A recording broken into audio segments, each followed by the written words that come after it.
Salut, c'est Son Goku. Bienvenue sur Clone Web.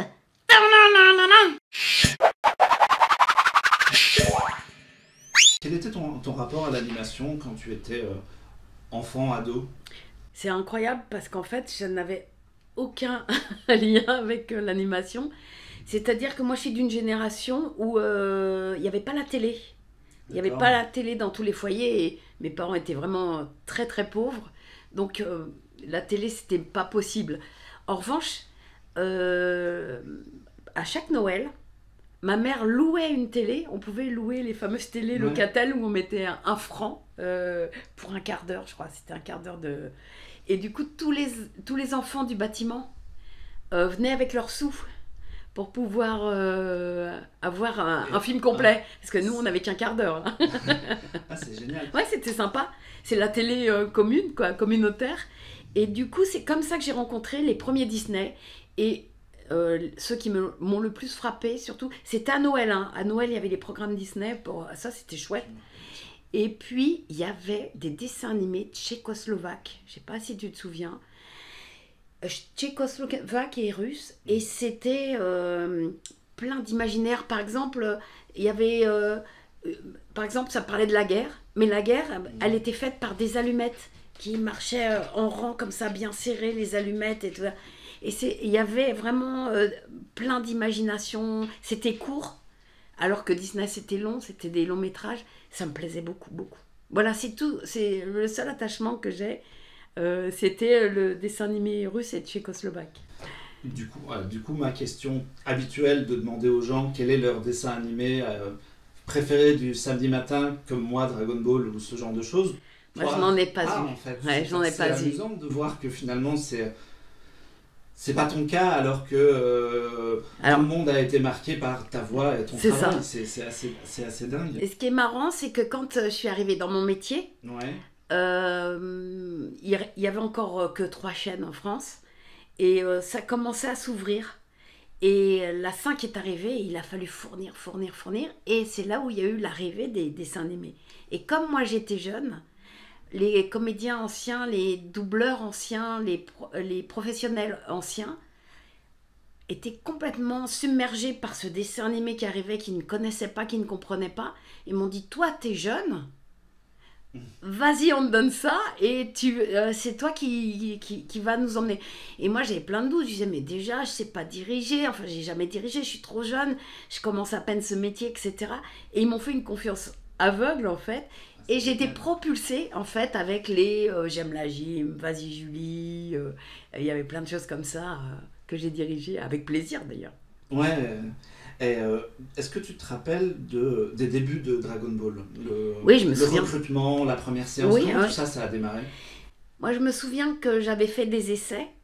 Alors, c'est une grosse discussion qu'on a souvent avec Éric Legrand, qui fait Vegeta. C'est que je pense que j'étais avec lui pour les essais, mais il me dit que lui n'a pas fait d'essais. Ça m'étonne.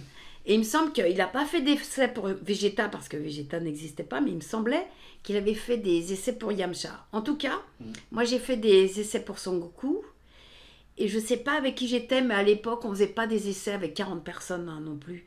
Les doubleurs nous connaissaient bien, souvent ils nous avaient vu jouer au théâtre, ou nous avaient entendus dans d'autres choses. Et c'est Michel Salva, qui était doubleur de la Sophie, qui m'a mis sur le projet et voilà, j'ai été choisie. Alors je sais pas sur quels critères, ça m'intéresserait, ça serait marrant. Mais qu'est-ce qui s'est passé? Qu'est-ce que c'était? Oh, c'est incroyable! Pourquoi t'es pas mort? Quoi? Mais je vais quand même pas mourir à cause de ça. Je me suis bâti un corps d'acier et je vais me débarrasser de ce fantôme, tu vas voir!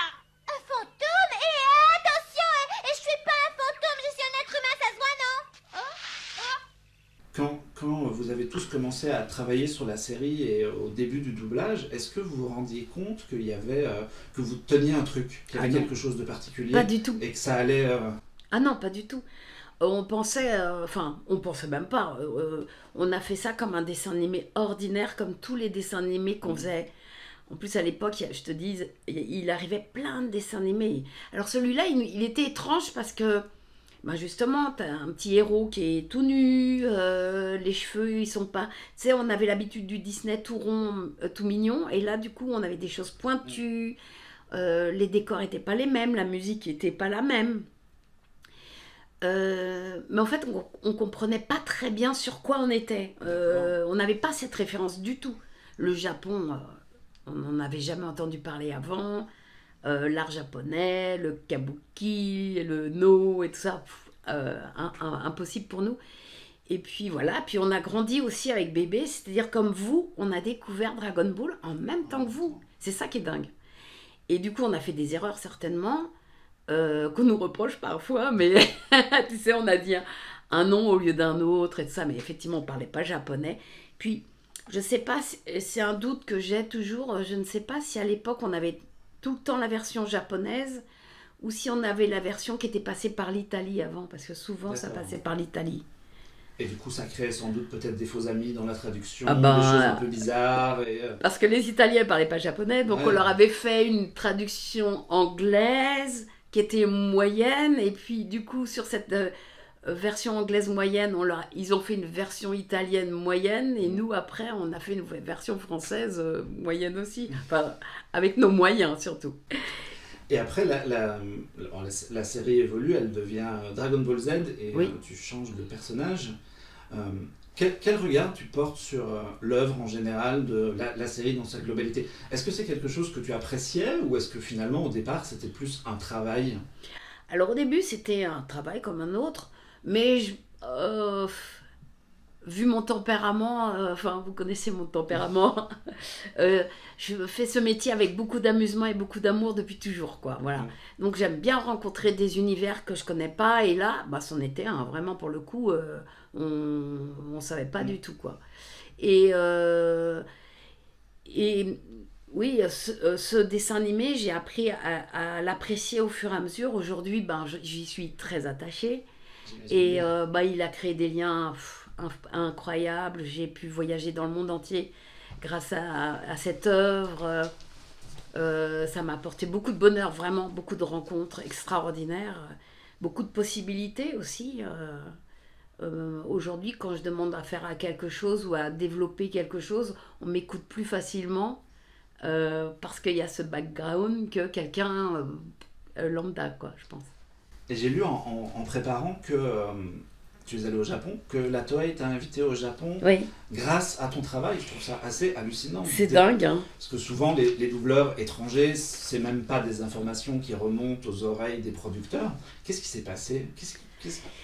Les Japonais, en fait, sont extrêmement attachés à leurs seiyuu, aux gens qui font les voix dans les dessins animés. Et pour eux, c'est autant des stars que les gens qui jouent au cinéma. Et il se trouve que la seiyuu qui double Son Goku, qui est mon homologue japonaise, en fait, c'est une seiyuu, mais c'est Dieu sur terre, hein, pour eux. Pour nous, ça serait peut-être Catherine Deneuve, mais peut-être encore au-delà, quoi, parce qu'elle est vraiment vénérée. Et lorsque les Japonais ont remarqué le succès de la version française dans le monde entier, mais surtout dans tous les pays francophones, ils se sont dit, c'est incroyable, il y a une seiyuu là-bas qui doit être géniale, autant que Masako Nozawa. Donc ils m'ont joint et ils m'ont demandé de venir pour faire une émission avec Masako, pour la rencontrer, et puis pour s'amuser ensemble. On a fait des jeux. C'est une fille qui a le même tempérament que moi, donc tu dis jouer, elle fait « oh ouais ». Dommage qu'on avait la barrière de la langue, mais sinon, vraiment, on est vraiment du même bois qu'on fait les flûtes. Hein. C'est chouette. Et du coup, j'imagine que maintenant, revenir régulièrement à Gotham, maintenant, c'est toujours aussi chouette. Ça fait moi, ça me fait plaisir. J'ai relis récemment, et là, ils viennent d'annoncer une suite, donc j'espère que j'y serai. Tu seras dedans. J'espère. Là où je suis triste, c'est que par une décision un peu arbitraire, je dirais, je ne sais pas si c'est la Toei, je ne sais pas si c'est une personne à la Toei, je ne sais pas. J'ai été remplacée sur Videl et Trunks. Je n'ai jamais su pourquoi, au moment de Dragon Ball Z Kai.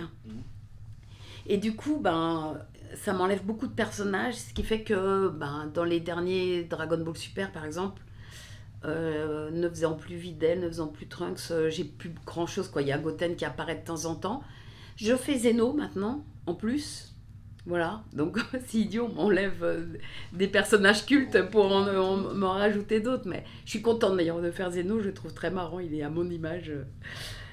Mais voilà, oui, j'ai vraiment beaucoup de plaisir à retrouver mes personnages. Mais en général, c'est-à-dire que j'aime bien mes personnages de dessin animé. Même si c'est des personnages pas sympas, même si c'est chouette, tu vois, tu rentres dans la peau d'un personnage et tu le fais vivre, c'est génial.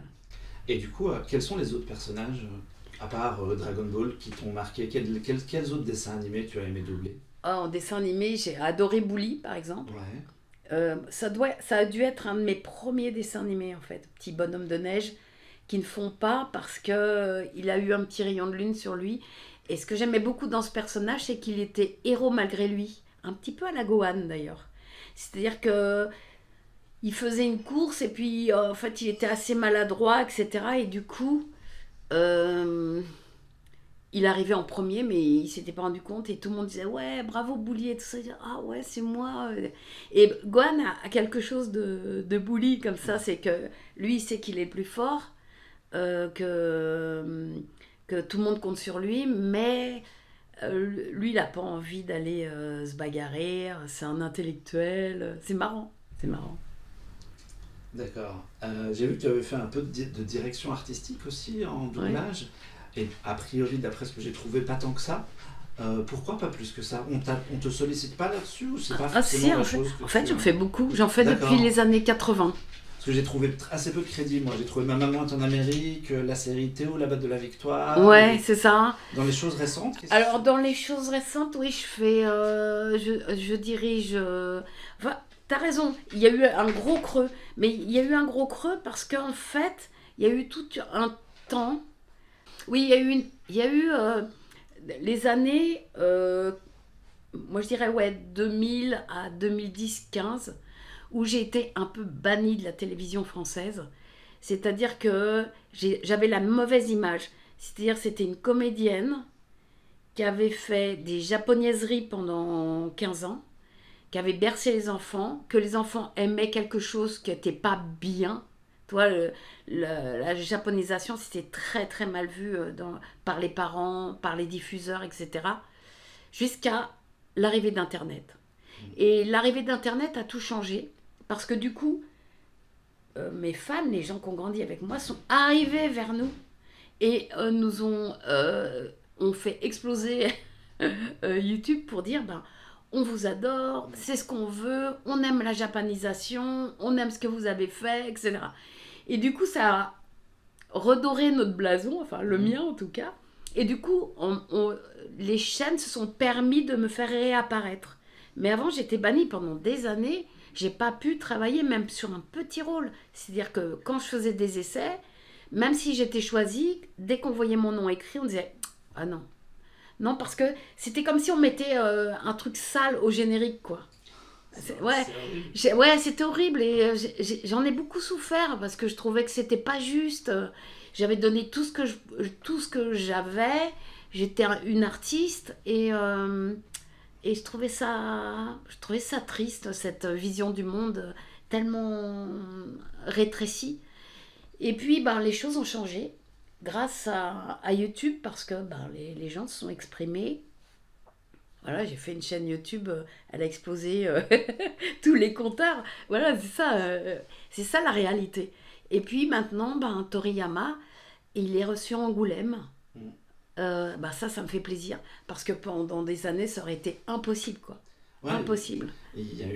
Il a fallu du temps, mais c'était une culture un peu cachée, un peu honteuse à un moment donné. Honteuse. Et puis c'est devenu la pop culture et maintenant c'est quasiment un argument marketing. Donc c'est ça, ils se rendent compte à quel point retournés, ouais. C'est ça, ils se rendent compte aussi à quel point ça fait vendre des choses. Moi quand je vais en convention, j'ai des heures et des heures de queue.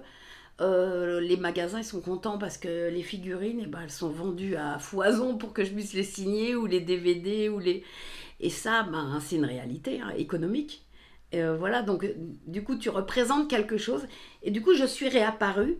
Et pour revenir à ce dont on parlait, c'est-à-dire la direction artistique, du coup, on m'a redonné à nouveau des directions artistiques. C'est-à-dire que là, en ce moment, je dirige Anna Froga, j'ai dirigé les blagues à Toto, j'ai dirigé Elvis, moi Elvis. J'ai dirigé plein de choses. Et puis là, je fais...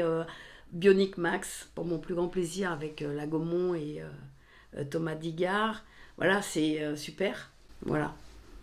Et du coup, Internet, c'était aussi ça qui a permis finalement à te faire rencontrer des fans. Tout est venu un peu en même temps, les conventions, la Japan Expo s'est montée, et puis etc. C'est ça. Quelle relation tu entretiens avec les fans? Moi, j'ai l'impression que tu es une icône. C'est mignon. Écoute, ça se passe bien. J'ai la chance d'avoir une communauté extraordinaire. C'est-à-dire que je me souviens quand j'ai voulu ouvrir ma chaîne YouTube, j'étais allée voir Cyprien pour lui demander conseil, savoir si c'était bien de le faire ou pas le faire et tout ça. Et Cyprien me disait, mais oui, bien sûr, il faut que tu le fasses et tout. Mais il me disait, fais attention parce que sur YouTube, les gens sont durs, sur les réseaux sociaux, c'est pas les mêmes gens qu'on a dans la rue, etc. Et en fait, moi, ma communauté, elle est géniale. Je peux brancher n'importe quelle vidéo sur ma chaîne, je fais des Twitch le vendredi soir. Et bien, les gens viennent, interviennent. J'ai 2 modérateurs, en fait, et ils me disent, on s'ennuie. Et c'est chouette. Bon, après, tu as toujours les vieux râleurs, tu sais, VOVF. Qui viennent te dire, ouais, vous avez tué mon enfance en disant des mots insensés, nanana. Je leur dis, j'en suis désolée, mais il y en a un qui me disait l'autre jour, je vous méprise. Je dis, écoutez, d'accord, je suis désolée. Il est tout seul. Mais j'ai dit, je vous oblige pas à voir la VF, c'est ça. Quand tu as la VO et la VF, tu peux choisir l'un des deux. Donc si tu n'aimes pas la VO... l'écoute pas surtout quoi. Oui, puisque maintenant en plus on a le choix, tous les supports pour toutes les langues, on peut. Faut pas se faire de mal. Qu'est-ce qui se passe sur Twitch? J'ai découvert, c'est assez récent. Hein. Ah ouais, c'est génial. Bien, avec la pandémie là, je voyais plus mes fans, les gens, les copains, et puis et du coup on se voyait plus non plus en convention parce que les conventions pratiquement j'en fais presque toutes les semaines ou tous les 15 jours. Et ça me fait rencontrer beaucoup de monde, hein, l'air de rien. Et voilà, et les gens se plaignaient en disant « Oh, c'est trop dommage !»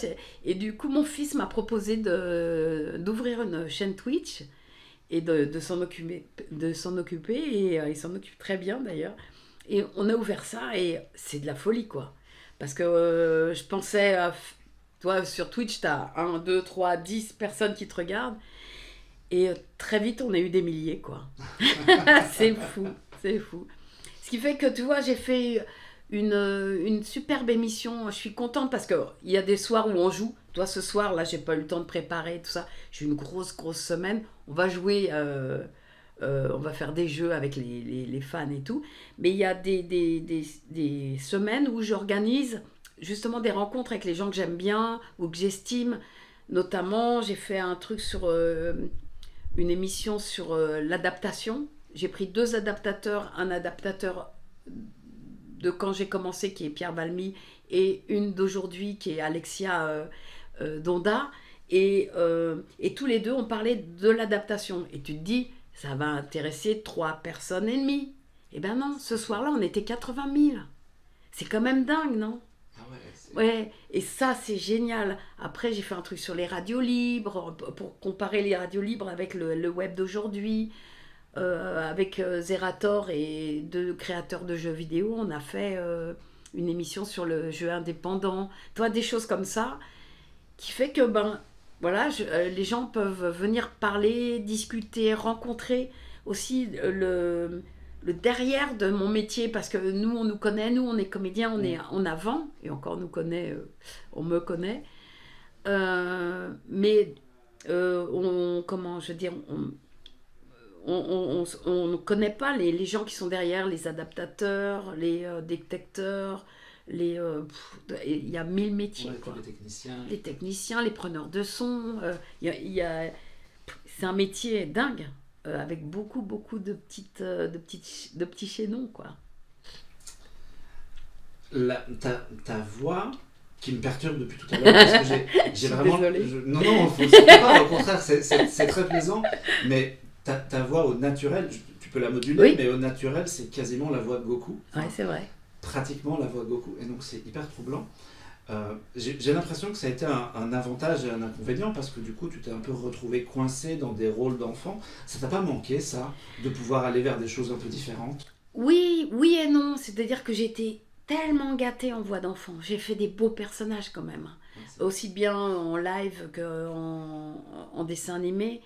Et dommage, hein, je fais plus du tout de séries aujourd'hui de live, parce que toujours punie par les chaînes de télévision. Bon, ça reviendra un jour, mais peut-être que du coup ils me fileront des femmes parce que j'aurais pris de l'âge. Mais je suis tellement gâtée dans mes rôles d'enfant que voilà, je suis pas non plus frustrée. Mais c'est vrai que je me dis, mais quel manque d'imagination, pourquoi on m'essaye pas sur autre chose? Oui, parce que c'est pas... Ouais. À part American Horror Story, où je fais une jeune, la petite mongolienne, qui est géniale d'ailleurs. Et il y a Pipoudou aussi, voilà, c'est mes fans. Qui est le contre-exemple, puisque justement c'est un peu de récréation, non, Pipoudou, parce que on peut...